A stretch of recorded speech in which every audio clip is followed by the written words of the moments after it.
Welcome back to Indianomics. This is a Citi India special.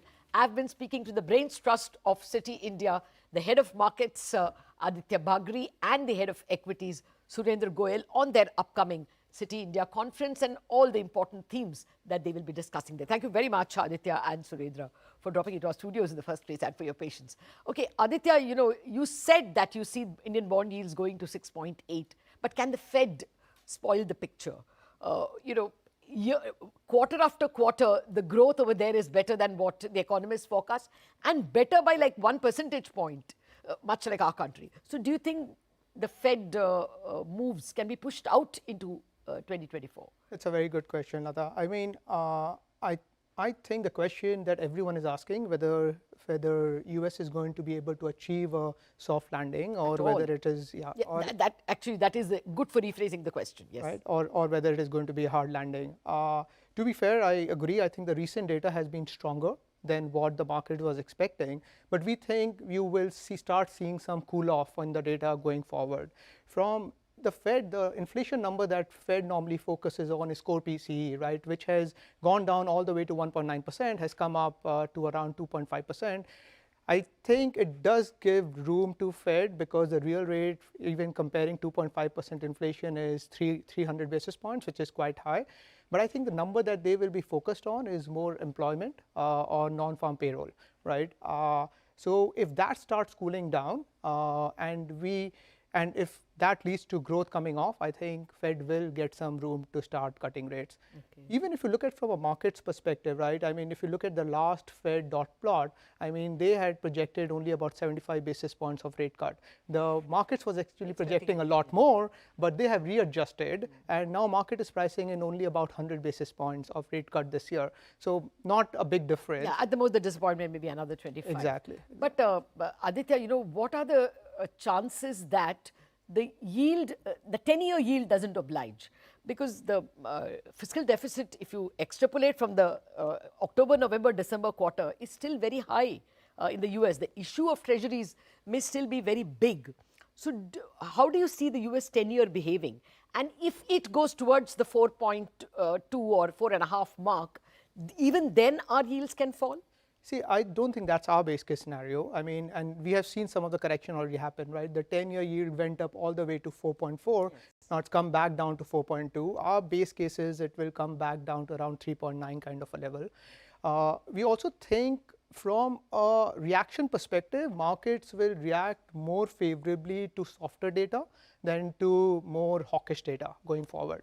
So there's a better chance that if the employment number or the NFP, which is expected this week, I think last number was 350,000 new jobs. We are actually expecting it to come off significantly closer to like 150,000 new jobs being added. And if something like that happens, we think yields can fall in US. Okay. Well, I wanted to ask you about how you look at financials, therefore. If the Indian yields are coming down, how do you look at banks and NBFCs? Is that a favored sector? Yeah, so I think you have to look at everything together, right? Where valuations in that sector are is also an important parameter to look at from a stocks perspective. So near term, the business outlook is definitely a bit muted, no doubt about it. But when you look at all the large sectors in India, they are trading well above their historical levels as far as valuations are concerned, right? While financials as a sector is at or below the median kind of level, right? And if you are kind of thinking about it slightly longer term, it's very difficult to have a situation where the economy keeps on doing so well and financials kind of keep on struggling. So our view is that this is a good chance to add some of these names, right? Particularly on the private banking side. These are businesses which have compounded very nicely over the years. And this is one of those opportunities where for people with a medium-term time frame, this is just a chance to add exposure to that sector. Well, the other thing is, speaking about soft landing and the US growth surprising on the upside, how are you looking at IT companies? Surendra, actually, I remember you first in your IT analyst avatar. Some people have already started calling a sell, saying that some of the stocks have gotten too pricey. Your view? So we turned cautious more than a couple of years back. And since then, we have not yet turned positive. Okay. I think it's a combination of lot of things. See, firstly, I think you pointed out that last year's growth in the US surprised, right? But if you look at the IT services companies in India, the growth at the start of the year, people were expecting high single digits. If we are ending the year closer to, say, 3%, even at an industry level, if you take the top 10 companies. So clearly there has been a negative surprise. And what is that coming from? That's coming from uncertainty in decision making, right? So while the macro data has been positive, corporates are still very cautious because there is a lot of uncertainty. So on the discretionary spending side, you are seeing a lot of caution, right? Now, as we go forward from here, it still looks like a slow recovery. I think the macro uncertainty has to ease. We really need to see a path of clarity that, okay, this is what the macro is going to look like, right? And if you look at the macro data, 2 weeks you feel that, yeah, things are trending in this direction, and the next 2 weeks it's on the other side. So I think that clarity needs to emerge, and we are also cautious about a couple of other headwinds. Okay, see, firstly, global capability centers, or GCCs as they are commonly called, you are seeing a lot of growth there. Stiff competition too. Yeah, so again, like while clients do demarcate the spending, but to us it definitely feels like GCCs are playing in the part of the spending which is seeing better growth. Okay, so that's point one. And secondly, the industry just keeps on getting more and more fragmented. So if you compare, say, 6-7 years back, a lot of the smaller players today were not relevant when it came to, say, $25-50 million deals. So when you put it all together, it's still a challenging backdrop, and that kind of explains our underweight stance on the sector. Actually, speaking about your entire year's target also, you said some good weeks, some bad weeks. 22,500 is your, end of year target. That's right. But you expect an overshoot, I mean, when, say, election results come or in the run-up to the election results? Yeah, so see, that could always happen. The only point I would make is, see, the market did capture a fair bit of upside post the straight election results end of last year, right?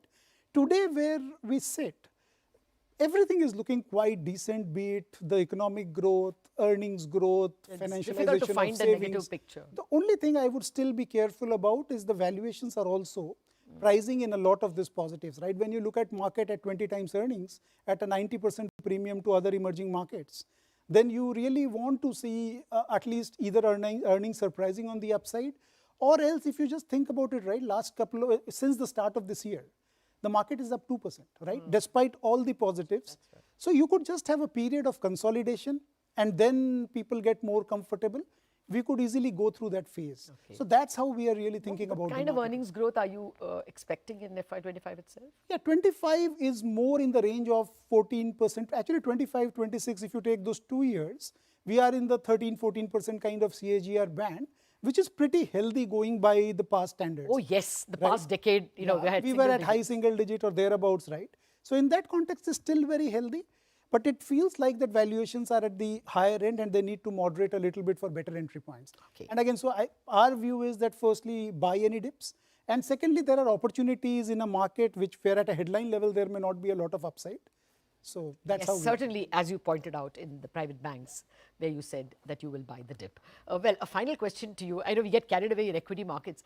Aren't the debt markets in for some very interesting times?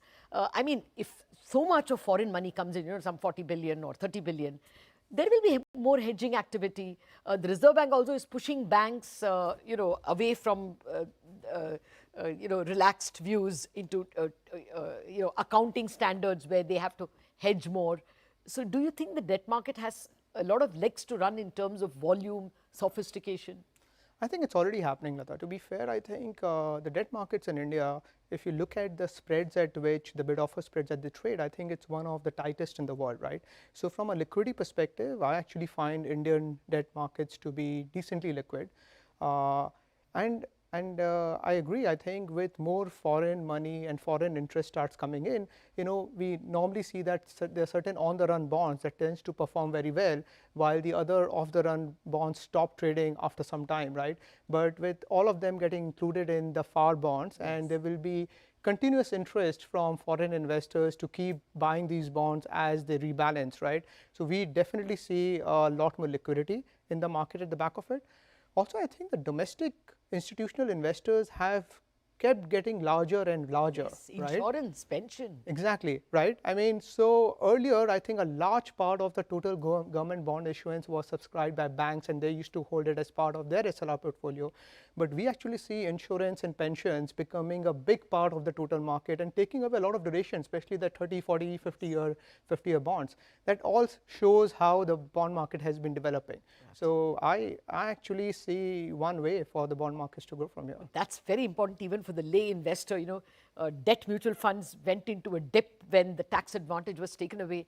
But I would urge all of you to listen to what Aditya is telling us, that 6.8 on the 10-year Government of India bond will mean that there is a lot of legs to run even for corporate bond, and therefore for bond mutual funds. Of course, equities is a game that everyone knows, and as Surendra says, even if the end of the year is going to be 20,500, there could be overshoots through the year. Thank you very much, Surendra and Aditya, for dropping by, and I hope you have a great conference.